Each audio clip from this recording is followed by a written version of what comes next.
Welcome to TRS Clips, where you'll find happiness through your own curiosity. Are we on the brinks of a robotics evolution now? So it depends on how you define evolution, right? There's a long way that we've come in robotics. And again, I think the unfortunate part of robotics is every time you see a robot which looks like a human, you think that they think like a human. And now with ChatGPT, it's super easily integratable into a robot. They're like, oh, that thing looks like a human. That thing talks like a human. I think it also is thinking and feeling like a human. And that, going back to Black Mirror, is such a dangerous place to be. That's not, because that just means that either you don't understand how humans truly work, or you don't understand how machines truly work.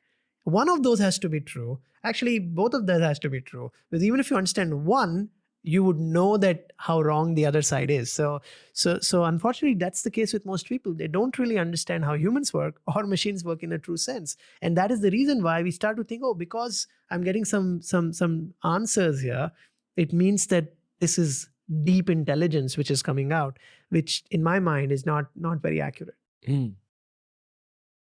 But also you're in that 1% of the 1% of the 1% that understands the engineering of these things. Therefore, you're able to break it down and see it for what it is. But 99.99999% of people just perceive it as a scene from the Jetsons happening in real life now, where you have a robot at home which is like a butler.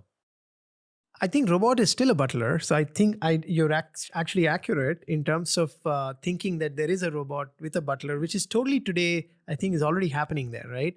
But thinking the robot will take over the world, right, is where my problem comes in. Okay. So the right? apocalyptic narratives. That doesn't make sense to me. Okay. But the application-based narratives. Of course, absolutely. And any company, that's what I said. I've gone to the extent of saying that as a young person, if you're working in a job right now, and your company, you've not heard your CEO talk about AI, quit today.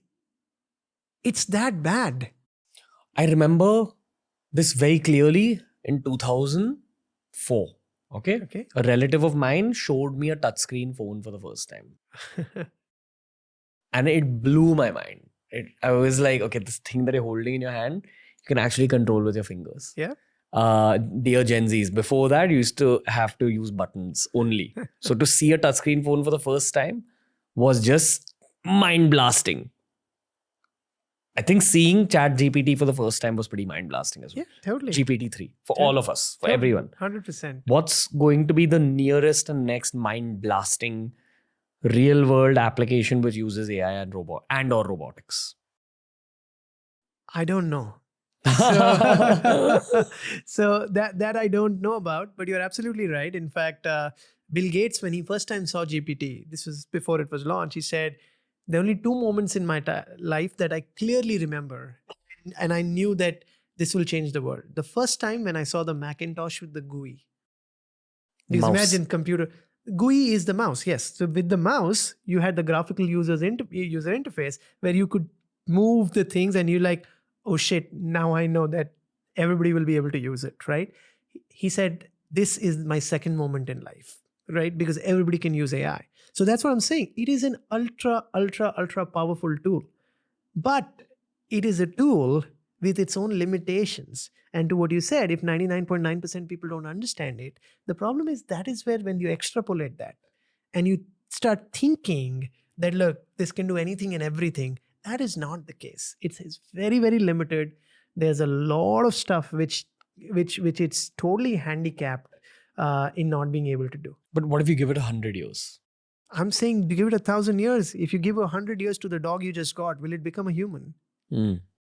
I'd read a Yuval Noah Harari book a long time ago, which I've reread many times. It's called 21 Lessons for the 21st Century. It's one of my favorite books. Yeah. Because it's packed with that much information. Yeah. He spoke about AI. This is way before GPT. And he said that people assume that it's all the blue collar jobs that will be replaced by AI when we say, oh, jobs are going to get replaced. But a lot of creative jobs will also definitely get replaced. And then once GPT came in, we're actually seeing that.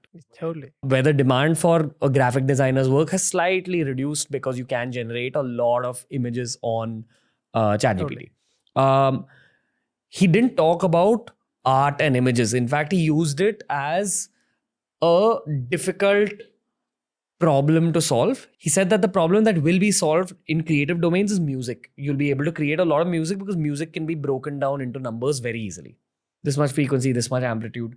So he said that out of all the creative fields, it's actually music that will be replaced pretty easily.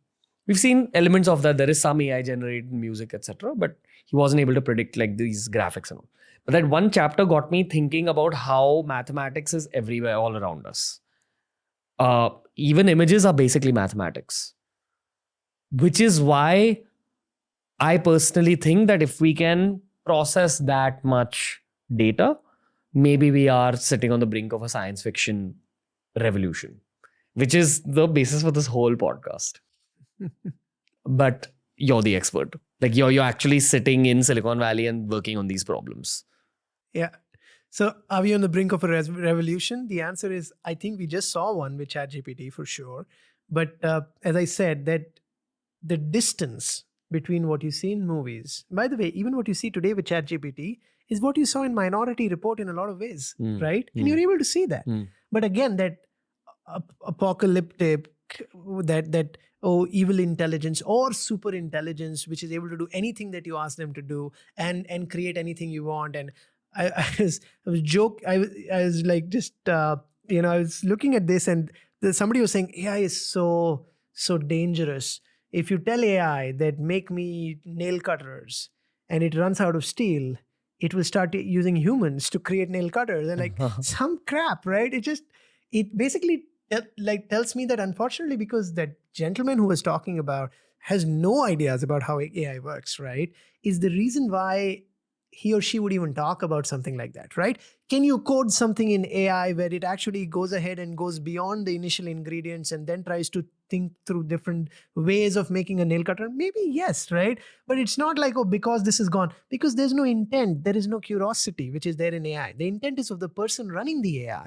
And that's why I said it's not AI replacing humans. A lot of people have said this. It's humans with AI, which will replace humans without AI. That is the big thing which is happening. Bottom line of this podcast and the end of the podcast. Thank you, Ranveer. It's always a pleasure to come and talk to you.